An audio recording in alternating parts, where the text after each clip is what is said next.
Welcome back to Money Elementary, ChisME, where we spill the financial tea with just a touch of drama. Ooh. I'm Heidi. And I'm Vanessa, and today we're diving into something we all usually use every day. Money. Shmoney. But have you ever wondered how it actually gets from the government to your wallet? I have. Picture this. The Federal Reserve is like the heart of our money system. It pumps money to the banks, and the banks send it out to us. And with us today to help explain it all is our smart and sassy co-host, MEIA, our money education intelligent assistant. Hey y'all, buckle up. We're about to follow the path of money from the top all the way down to your pocket. So the Federal Reserve, aka the Fed, doesn't just print money and hand it out. It actually controls how much money is floating around by using different tools. One of those tools? The Fed buys or sells things called government bonds, which are basically like IOUs. When it buys them, it gives banks more money to hand out as loans. More loans means more spending in the economy. When it sells those IOUs, it takes money out of the system, so there's less to lend and spend. That changes how easy it is to borrow money and how much stuff costs. If there's more money around, loans get cheaper and people spend more. If there's less, loans get expensive and then people pull back on spending.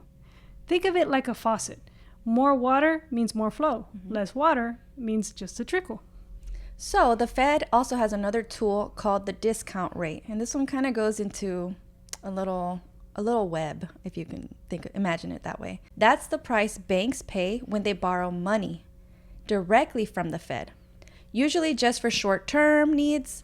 And if the Fed makes it cheaper, banks borrow more and lend more.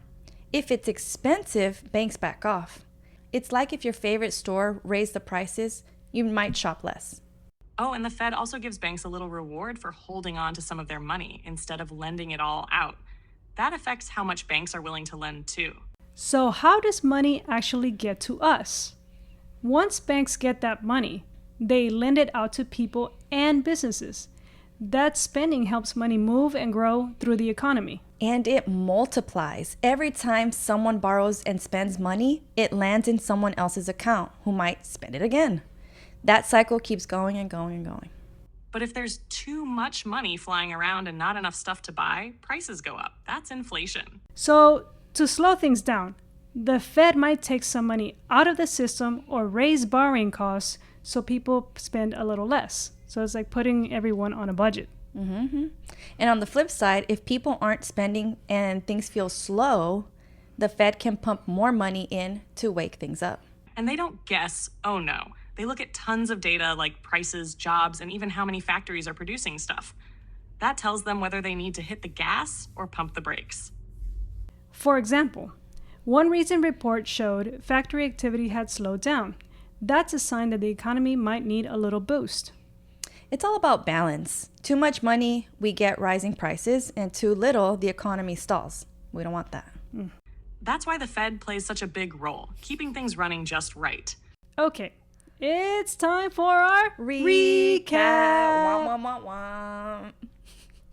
The Fed doesn't just hand out cash. They use smart tools to control how much money is moving in through the system, in and out. The money reaches us through bank loans, which grow and move money around the economy. The Fed watches key signs, like prices and jobs, to know when to give the economy more money or when to pull back. The goal is to keep prices steady. People are working and money is flowing just right. That's it for today's journey through the money pipeline. Thanks for listening to Money Elementary's ChisME. We'll see you next time, and remember, understanding your money, that's the real power. Snap, snap, snap. Boop, boop, boop. Toodles. Money Elementary. Money Elementary. Meow. Bye. Bye.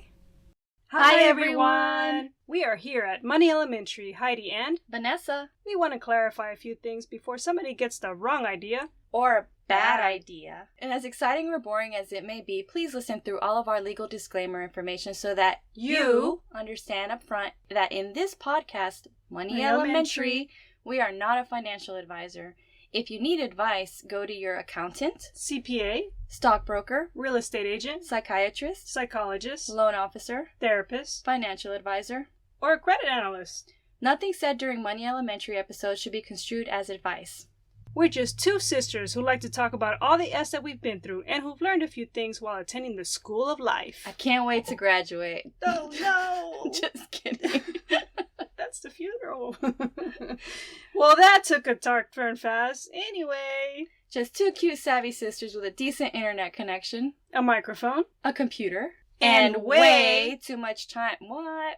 We don't have that much time on our hands. No, we don't. But bottom line, all the content we share with you guys is stories of our true life experiences, shared anecdotally, and is meant for informational and entertainment purposes only. We couldn't make this stuff up even if we wanted to. We hope you enjoy the information we give you and our show. Thanks! This is Money Elementary.